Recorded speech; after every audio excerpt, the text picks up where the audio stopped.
Thanks for joining us this week on the show. I am thrilled to have you back with us this week for a conversation with Lisa Markovits, a change agent and activist whose program, From Caterpillar to Butterfly, empowers women to embrace their healing and wholeness. We're going to dig into her history and experience in creating change and bringing together communities to foster resilience. I know you're going to get so much out of this conversation. Thank you for joining us this week. It's time to flip the script on stress and learn how to thrive today and throughout your days. Join me for inspiration and interviews with folks who are shining their light in the world in the areas of positive mindset, health, and well-being. I'm your host, Susi Vine. Let's get happified.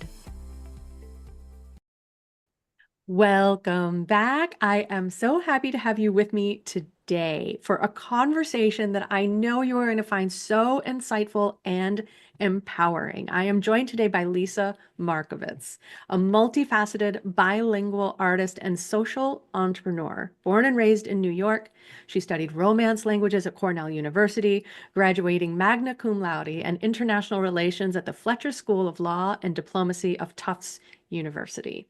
Her varied pursuits revolve around words, music, and people. They range from corporate communications to professional jazz singing to facilitation of dialogue circles as a certified community therapist. After living in Quito, Ecuador for 30 years, she has returned to the US where she's bringing her experience as an international foundation director to her new women's empowerment company, Own It Baby. Her first offering is From Caterpillar to Butterfly, Shepherding Women from Trauma to Joy, a self-paced digital course that offers a fun, gentle journey back to self-love through art and self-expression for Gen X women like ourselves, and maybe you too, who have lost touch with themselves due to unhealthy relationships. Lisa, thank you so much for carving out time to join me. I'm thrilled to have you with me on the show. I am thrilled to be here. I've been looking forward to this. We always have such interesting conversations at a personal level, and now we get to share them with the world. That's great. Yeah, at such an important time. It's definitely a time when, as we've talked and shared, I've had the good fortune to know Lisa over the last, I think, 6 years now. We both came into this online space and business development through similar mentors. And I have always loved watching Lisa's passion and activism and her strength in speaking for the rights of women. And it is so important now. I don't want to say more than ever, but especially now, women need to feel empowered and strong in standing up for themselves and claiming their basic right of joy, safety, and freedom. And so I love that you are creating this self-paced, accessible lens through which people can make this connection again and get back to themselves. So if there's any way to put that into a nutshell, I imagine that's pretty close to impossible to do. With your story taking you from New York to Ecuador and back home again, now you're in North Carolina. How did you come into this space with this passion for helping women find their voices and this connection again? Wow, that's an introduction. Thank you, Susie. And thank you for the opportunity to share about this. And, it's funny. I find it very hard, as you said, to condense all of this into one little box. I don't like boxes, actually. I'm an artist. The extent of boxes is like what you see behind me, where I can infinitely change up what I stick in the box. And then I can step out and step in. Like I said, I don't like boxes, but this is a society that likes boxes.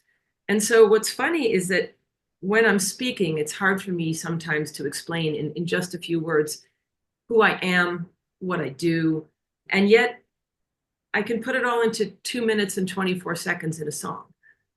And isn't that incredible, the power of art to allow us to see, to feel, to hear, to connect with something that is too complex, perhaps, for just a couple of words? We can do it through a poem, but if I were to make the typical deck, the presentation you use in a corporate space, I'm at like 50 pages always because it's too much. But if I create a work of art, if I create a play, if I create a song or a poem, I can transmit it to you so easily because you just go into that deep inner knowing that says, oh, yeah, I get it.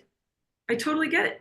And so to answer your question, right now, let's go back into the box and answer your question. This all started with a song. And that song actually started with, this is all on the beginning of my Instagram account. People can read a bit about it if they want to go check out Lisa Markovits on Instagram. And what happened was very unfortunate, and yet it's propelled me into the light. I don't know how else to say that. There was a horrible case of violence against a young woman, a university woman in India, in December of 2012. I'm not going to go into details because it's absolutely gruesome and triggering, and it still sets my hair on and makes me mad. But it was so horrible that in India, where violence against women has unfortunately been very, very common, this sparked protests all over the country. And it was worldwide news. And I was living in Ecuador at the time, and I heard about this case, and I said, oh my God, I can't live with this anymore. I cannot live in this world myself. I do not want my children, two boys, to grow up in a world where this is accepted, where this is normal. What can I do about this? And you say, what can I do about this? And I'm a big believer in saying, I feel, I believe, I do, I think, because that taking responsibility just by using the first person, right? The power of the word, okay? I, big important word. And I said, what can I do about this? And then you say, oh my God, violence against women all over the world, in India. I'm in Ecuador. I'm from the States. We see it everywhere. What can we do? And what I did is I wrote a song. And that's what I said I can do. I wrote the lyrics, I played around with it, I came up with a melody, I reached out to a friend who knew how to produce. We went into a space not much bigger than the sort of, I don't know, what is this, like 9 square feet that I'm sitting in right now in my office.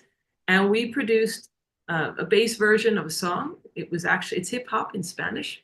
Nobody ever believes me when I say I'm the one who wrote it, but I did, or I channeled it. I think I channeled it more than I wrote it. And that was the start of everything that I've been doing for the last 12 or 13 years. Yeah, it's been 13 years since that happened. And that has been the start. And again, just to say very briefly, how did I get started? I got started with a song and a symbol.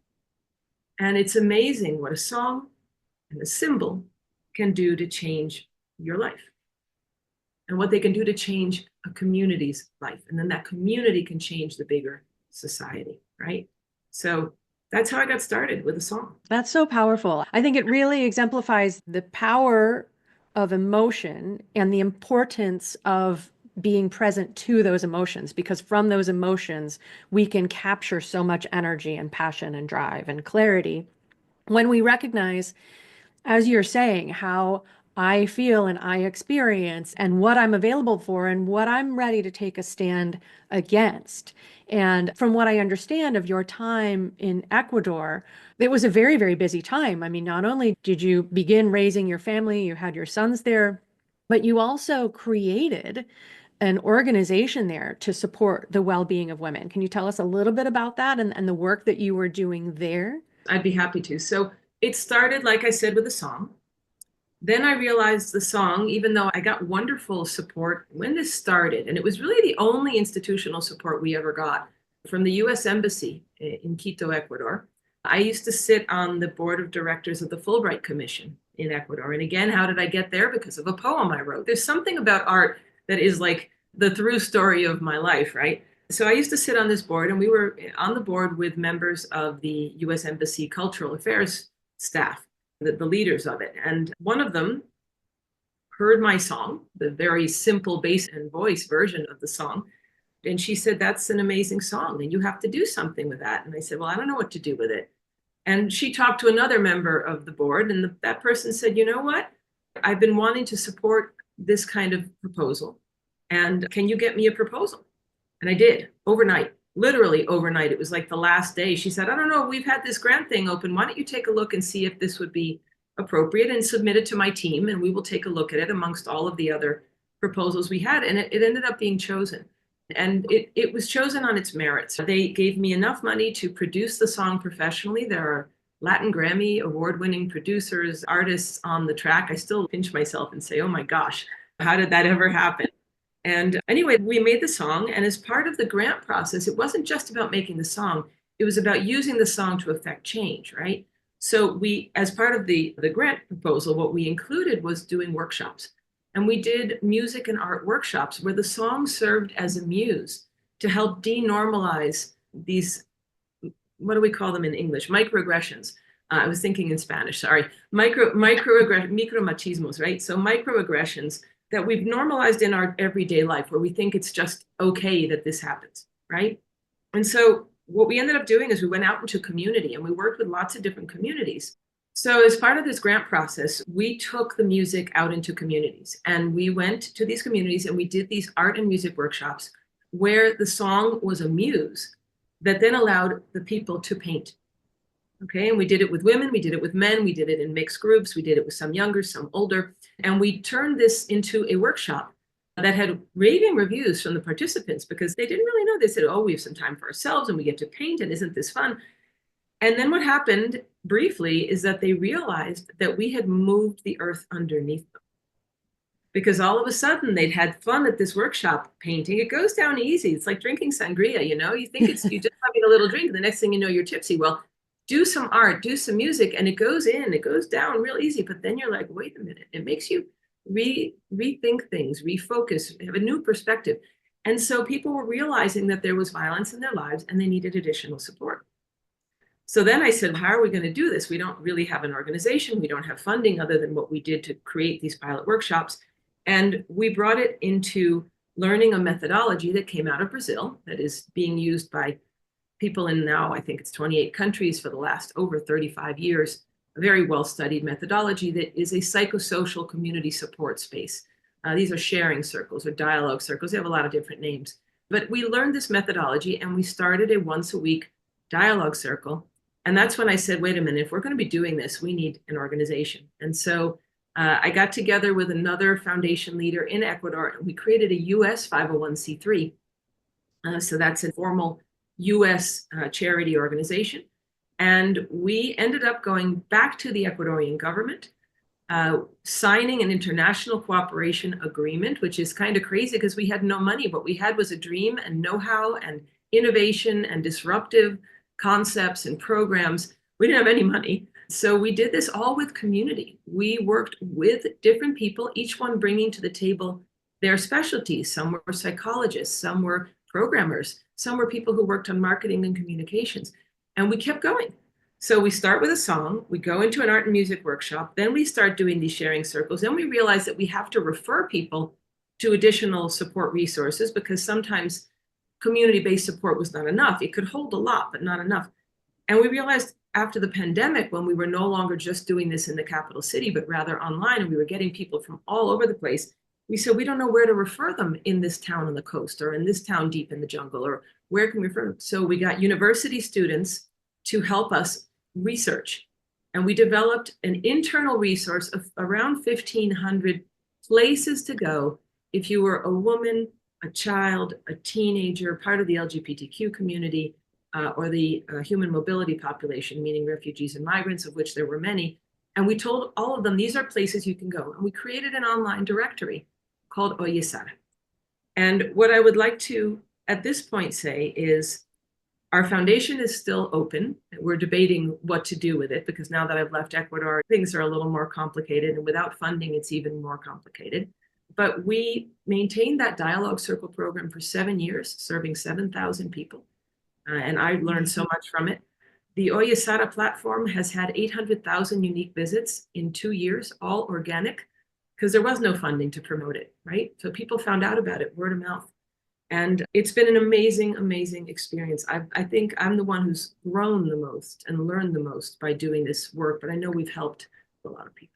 So It's extraordinary. And all arising from art, following your own muse, bringing your music to life from your soul, and then the art circles and that invitation through art. And then I can just picture it in my mind how it unfolds. There's some music going on, there's conversation, there's people creating art. But then when you look back at what you've created, when you look at what has come out of you onto a page or a canvas, and ask yourself questions and explore that. That is so insightful because that unconscious expression is such a powerful door into the soul and what is asking to be revealed and reckoned with. Just get goosebumps for this for sure. Just thinking of the impact that following your heart had led you to these ripples of impact now deep into the jungle, reaching beyond the cities, reaching as far as the internet is able to carry it. And so, certainly, we're going to have information, links in the show notes so that you can learn more about Lisa's previous enterprises, where she is now, and what she's offering. And maybe if someone hears this and says, I have room for a passion project, they can lend a hand and help to carry this labor of love that still obviously is so important there where you began it in Ecuador, but around the world. Well, it is. And the hope, what I went with, yes, art, yes, music, yes, heart, absolutely. Also tech, also community. And always with this concept, there were 5 things I said every project had to be: replicable, scalable, efficient, effective, and low cost. Replicable, scalable, efficient, effective, and low cost. And it has been. And it has been. There's so many more things we can do with what we've created. I like to make the joke that Facebook started out as a directory and look what it is now. And that was our plan with Oyesada. And I still hope that we can make it happen. And as we will continue to talk about what I'm doing now, I am still trying to find ways to fund this, which is why part of what I do will be donated to the foundation in order to keep that platform not just going, but improving it and hopefully replicating it. Because whenever we showed this platform, online international conferences, we'd be at a Central American meeting about this issue, and we'd go in and we would talk about it. And we would say, well, why don't we have this in Guatemala? And why don't we have this Honduras? And then we would talk in another group, why don't we have it in Argentina? And people would ask us this question, and they'd say, we want to have it. And truthfully, at this point, we have the structure. So really, it's a question of having the resources. One of the reasons I still talk about it, even though it's in a phase of I'm not quite sure what to do with this, because we have to take care of ourselves as well, right? And we can't only keep working for others. It's a very important message that we have talked about numerous times, you and I, Susie. We have to be giving what overflows from our teacup, not draining our teacup in terms of the work we do. And I did a lot of draining my teacup, and I can't do that anymore, and I won't do it anymore. And I won't let anybody who works with me do it. I'm going to keep taking that stand for, if you work with me, you fill your teacup first, and then you help others, just like, the oxygen mask. But I get tired of that one. So let's talk about the teacup. But at any rate, the point being, I don't know what's going to happen with it. I am still holding hope that we can maintain these. It's over 10 years worth of work, whether formally or informally, to build all of this. We know it works. And I hope somebody out there would hear this and consider it my message in a bottle to you, and come and think about getting significantly involved. And that means maybe eventually I'm going to be looking for a new member of my board of directors. It's going to mean funding for sure. But it should be somebody who really believes in this. And if not, it's evolving into something else, and that will help people as well. And it will take on the form it's meant to take. And that's all there is to it. Yes, but that heart keeps on beating. Absolutely. I'd love to explore a little bit in this community that arose from the mission, this little project that was just you speaking from the heart. From this community, I think that you witnessed the growth and change of a lot of different things, but certainly resilience. And so I'd love to explore a little bit how community fosters resilience and how we can call on that. I think that's a really beautiful question. And that's actually the basis of what we created. Why is it important to have community? It's really hard to do things on your own. It really is. When we are feeling alone, that in and of itself can be an insurmountable barrier. We are hardwired for story, and we are hardwired for community. Love it or leave it. I mean, there are times where we can't stand our community, and there are times we want to move away from that family member who drives us crazy all the time. But we also usually, most of us, do not actually want to be alone in life. And one of the things that we did to foster community as the foundation was to work with these sharing circles, right? And one of the key, I think the most important element, and there's so many important elements in that methodology that I love. It's not my methodology, we use it. But one of the most beautiful things is we would foster these conversations in which we were not allowed to wallow in our victimhood. We were not allowed to wallow in our, I can't get past it, it's not possible. We would discover in these circles who is living some particular whatever issue it may have been. And we used to say that it could be something that is keeping you up at night. It can be as small as a pebble in your shoe, which we all know how annoying it is, or as big as Atlas carrying the world, which is a ginormous planet. But the truth of the matter is, there's almost always someone who has lived something like that before. And they're still here to tell the story about it.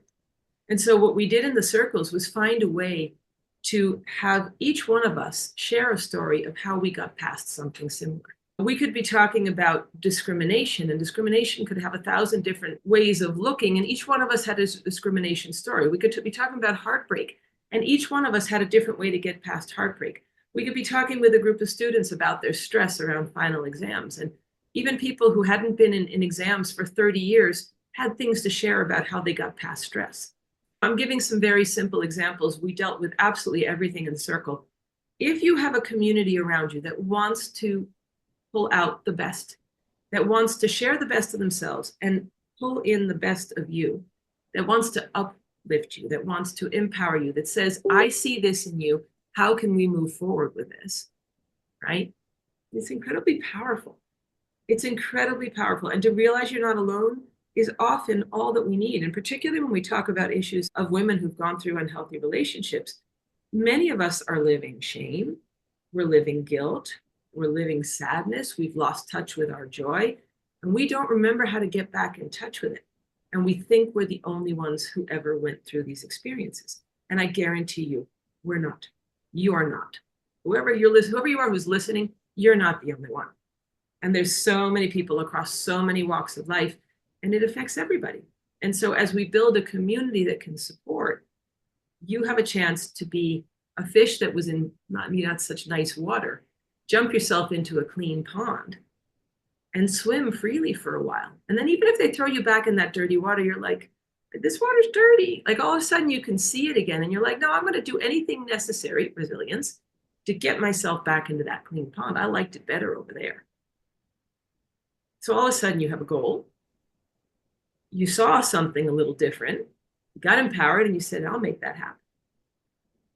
That's what it's all about, right? Absolutely. And it's so empowering to have that fresh perspective and to honor our story and not be limited or defined by our story.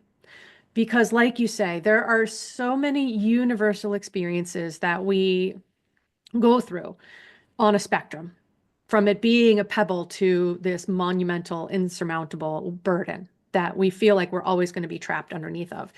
And not to minimize anyone's experience.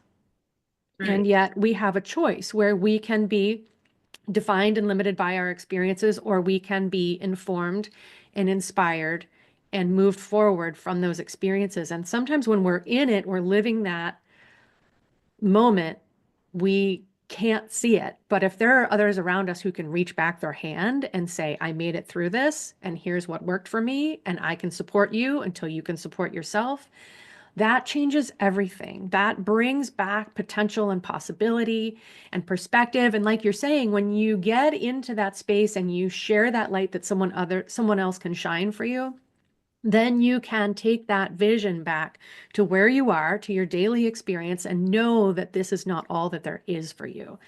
And so that potential of possibility that resilience offers and that collaboration is so uplifting. And so I think that's a really beautiful product and potential that comes from your sharing circles, but also from all of the programs where people are invited to be authentic and honest and support each other, because there's so much wisdom we can bring to these circles and community. Absolutely. And I'm going to just pull something that you just mentioned about it's being a light. We used to talk about how learning from others' experiences shined a light where it was darkness. Now, we didn't allow anybody to give advice, certainly no preaching. You weren't allowed to interpret or judge. These are part of the rules of the methodology that we use. And it's part of what I try to incorporate into what I'm doing now, which is a different methodology that I've created, but I'm trying to keep some of these wonderful elements. And one of the things that we did as a foundation based on the methodology is we wanted to get these messages of inspiration out to the world, because not everybody wanted to come into a sharing circle, but you can use communications to get it out to the world. And so we created these pearls of inspiration, and they're called pearls in the methodology. Now, why? So I'll put my community therapist hat on for a minute. Why are they pearls? Because how's a pearl created? Let's think about it, right? A pearl is created inside of a shell of an oyster, right? And what happened? A little piece of sand got into the oyster shell. Now, if you think about a little piece of sand getting into your eye, very uncomfortable, right? Annoying, perhaps painful. All of a sudden, you got this horrible thing that came into your life, or just a minor irritant. And again, no judgment, no saying this is more important than others. It depends on who you are, what happened, when it happened, so many things, what your resources are to face it. There's so many issues. But let's say, okay, you got this little piece of sand inside your eye or inside the shell, and you can sit there and you can suffer, or you can do what the oyster did, and you can turn it into a pearl, which is an object of beauty. It's a jewel. It's a shiny light. It's something that makes people happy, right? And that's what happens when we get past something that's really hard and we get to share about it. And then all of a sudden there's this bling, bling, bling, bling. You're not allowed to say you should do this. That's not what we do. We just say, I lived it. I was there. I was you. And I got past it this way. So here's one option. And then this person comes and says, and I have this option, and I have this option. And all of a sudden you were in this dark tunnel underneath this immense burden, and you thought there was nothing that could be done. And you're like, oh, wait a minute, there are options. And whether you use one of those options, or again, you hopped into that clean pool and you saw that there's lots of options. And then you say, I'm going to swim that way. And you make a choice.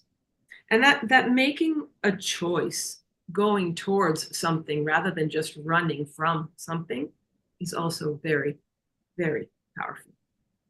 So yeah, it's shining a light in the middle of a dark universe. Truly, it's beautiful. And now from Ecuador, you've come back to the US and you're helping this take on a whole new shape, still speaking to women, still helping them to reconnect with their self-love and confidence, clarity, their own individual beauty. Tell us a little bit about Own It Baby and who you are trying to engage now and bring into this community where we can be shining light and reflecting on each other.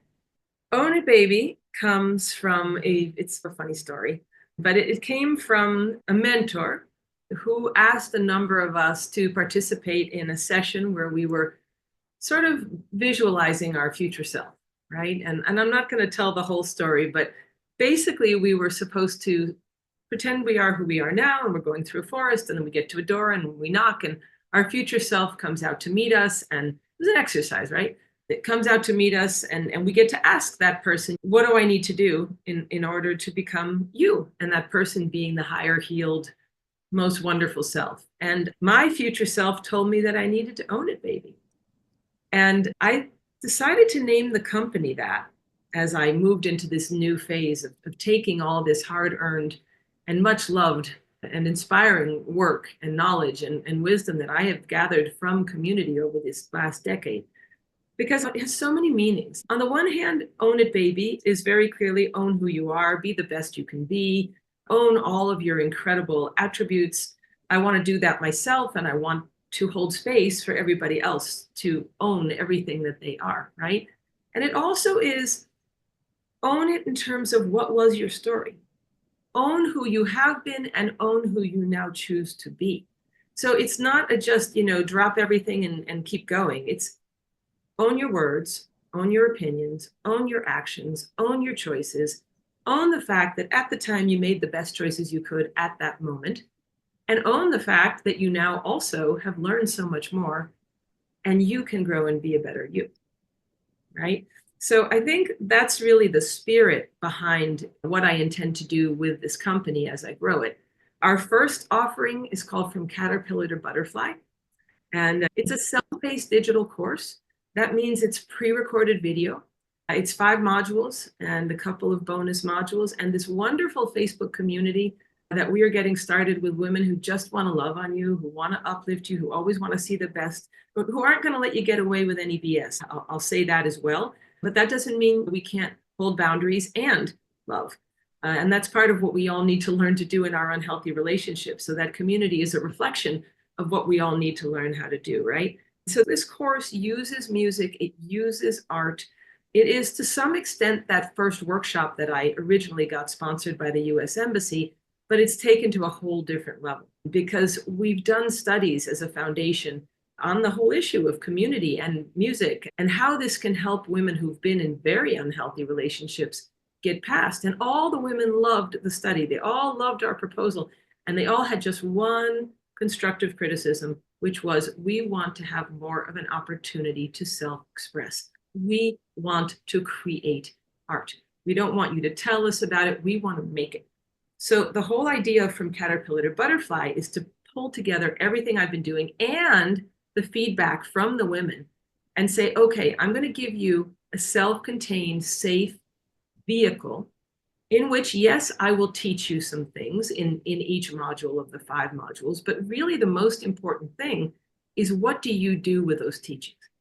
And how do you use those through creative self-expression, whether you're doing craft or knitting or sewing or cooking or baking, or you're singing or writing poetry or painting or sculpting or doing recycled art, whatever your jam is, literally, let's use a music term, like whatever your jam is, go out and do it and use that to get in touch with the parts of you that you have been trying really hard to ignore. Because when we are in unhealthy relationships, Susie, we know it. The thing is, our head is confused. Our head says, no, but I know that I should stay in the marriage, or my clergy person told me, or my family told me, or my best friend told me, or I read that book, or whatever. And by the way, I'm all for healthy relationships. I am all for healthy marriages. And I'm always going to suggest work on yourself first and see if by working on yourself, you can make some change in whatever is unhealthy. I am by no means throwing marriages under the bus. I just want to leave that out there. But there are times where you're better off getting out. And if that's the case, get out in the healthiest way possible, right? As we do this work with art, what are we connecting to? Are we connecting to our head?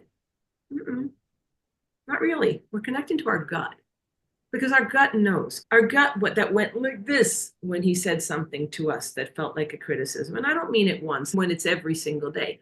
Or that went like this as we saw him picking up our cell phone and looking through it to see where were we, what did we do. And there's a whole bunch of unhealthy behaviors that are common. And I have a checklist about it, which I can also share if people would like to go through it and say, oh, maybe things aren't what I thought they were, but they are what I knew in my belly they were. And that's the biggest distinction. So once we've identified that, how do we get in touch with that gut reaction, which is really our inner child talking to us, and say, okay, I'm here, I'm ready to listen. And I'm ready to allow you to express what you need to express. And guess what? The fastest, easiest, most gentle way I believe to get in touch with that is the arts. So that's what From Caterpillar to Butterfly is. It's a safe space in which to explore what your gut is telling you, get in touch with yourself, figure out who you are, know what you actually need, what you want, learn to set some boundaries, and accept whatever the consequences may be, and know that there is a community to hold space for you as you go through this transition, whatever it may end up meaning in terms of your relationship to yourself and to your partner. That's marvelous. And I think, again, as you said, the community is already growing and passionate about doing this work. I think because there's that opportunity to support others. Many times, especially as women, we will do for others what we see needs to be done, but for ourselves, we'll just tolerate things. We'll make space for things. We'll let our head win the argument when our gut is knowing in situations or even daily that there's something not right. And so I love that the community is such a deep and integral part of this journey that you can take at your own pace when you're ready and in the way that you're ready to. And as a fellow lover of the arts and always looking for ways to reconnect with the inner wisdom and that creative spirit that we all have, I think it's so powerful to invite that to come and play, to bring some lightness to what can be really heavy and scary work. If we were sitting alone and facing these emotions and asking ourselves these questions, we could get stuck and overwhelmed really easily. And so to bring expression and some lightness and certainly that support to the journey, I think makes it feel much less daunting. Again, we can lean on others as we build our own resilience so that we can move through anything that is facing us. That's right. And that is the idea. And I love how you said that, inviting to come and play. That is the idea. When you make art, you have agency. Maybe I should define that a little bit. When I say agency, a lot of us, women especially, because of our cultures around the world, and it's not limited to social class, and it's not limited to skin color, it's not limited to religion. There are a lot of structures in place around the world that are designed to, at some level, control women. It has been like that for all of history. And I've actually studied this at some point in an anthropology course many, many years ago.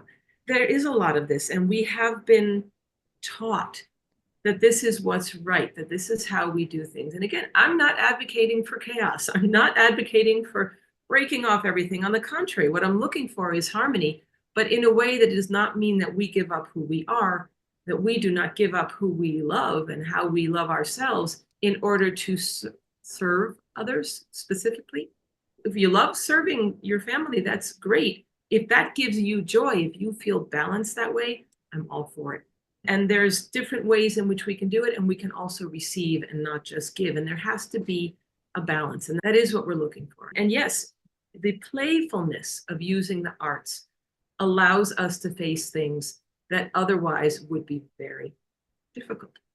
And this can be a complex topic that I've taken on. I'm well aware of the complexities. I'm always going to tell people that if they're in a relationship that is so unhealthy that it is dangerous to them, this course is not sufficient.